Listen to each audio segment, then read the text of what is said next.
Assalamualaikum warahmatullahi wabarakatuh. Perkenalkan, nama saya Juliana dengan NIM 0322018 dari kelas Pendidikan Biologi D. Di sini saya akan membahas materi tentang fisiologi jantung, di mana yaitu terdiri dari fase sistol, diastol, suara jantung, dan sistem konduksi jantung. Tugas ini untuk memenuhi mata kuliah anatomi fisiologi manusia dengan dosen pengampu mata kuliah Bapak Alexander Saryanto Putra dengan sesi MSc. Jantung berfungsi sebagai pompa untuk mengalirkan darah ke seluruh tubuh.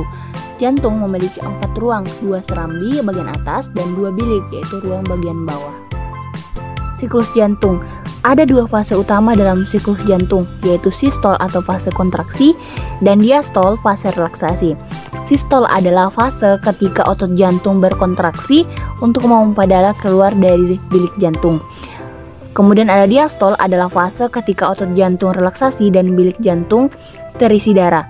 Fase ini melibatkan relaksasi ventrikal dan pengisian darah. Nah, yang akan pertama kita bahas yaitu sistol atau fase kontraksi. Fase ini melibatkan kontraksi atrium dan ventrikal, di mana sistol atriumnya itu berkontraksi untuk memompa darah ke ventrikal atau bilik jantung. Kemudian katup atrioventrikular atau AF seperti katup mitral dan trikuspid terbuka untuk memungkinkan aliran darah. Fase ini relatif singkat dan terjadi setelah ventrikal terisi sebagian selama diastol. Kemudian sistol ventrikal. Ventrikal berkontraksi dengan kuat untuk memompa darah keluar dari jantung.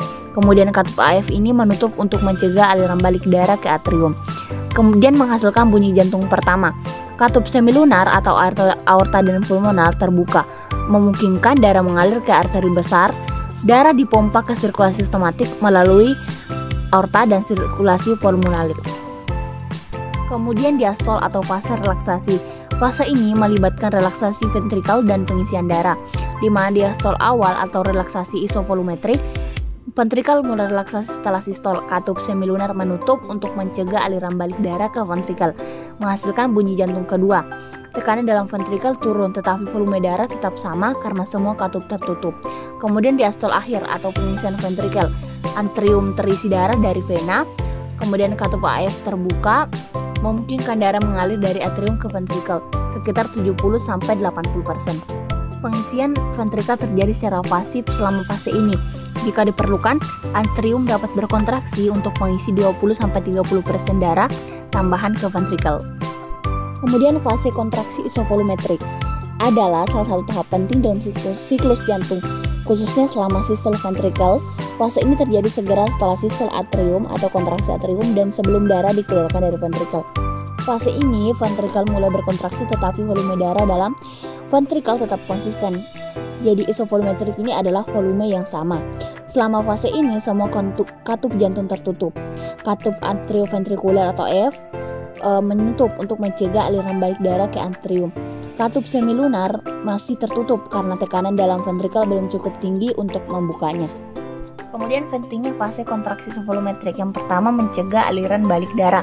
Penutupan katup AF mencegah darah mengalir kembali ke atrium, memastikan darah hanya mengalir ke arah yang benar.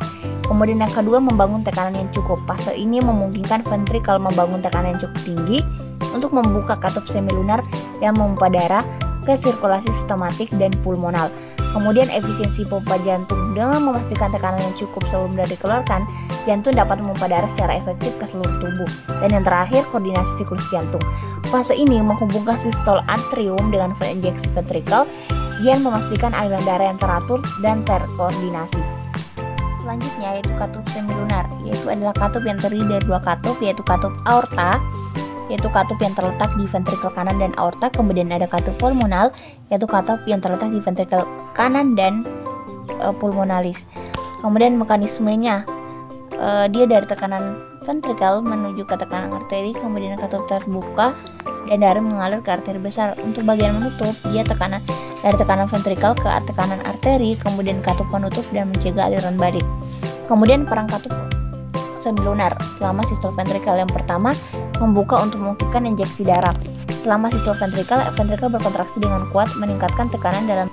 Kemudian yang kedua, mencegah aliran balik darah. Setelah darah dipompa keluar, tekanan dalam ventrikal mulai menurun. Kemudian selanjutnya yaitu fraksi ejeksi atau FE, di mana fraksi ejeksi ini adalah pengukuran penting yang digunakan untuk menilai efisiensi pompa jantung, khususnya kemampuan ventrikel kiri dalam memompa darah ke seluruh tubuh. Cara menghitungnya dengan membandingkan volume darah yang dipompa keluar dari ventrikel kiri per detak jantung dengan volume darah di ventrikel kiri saat terisi penuh atau end diastolic volume.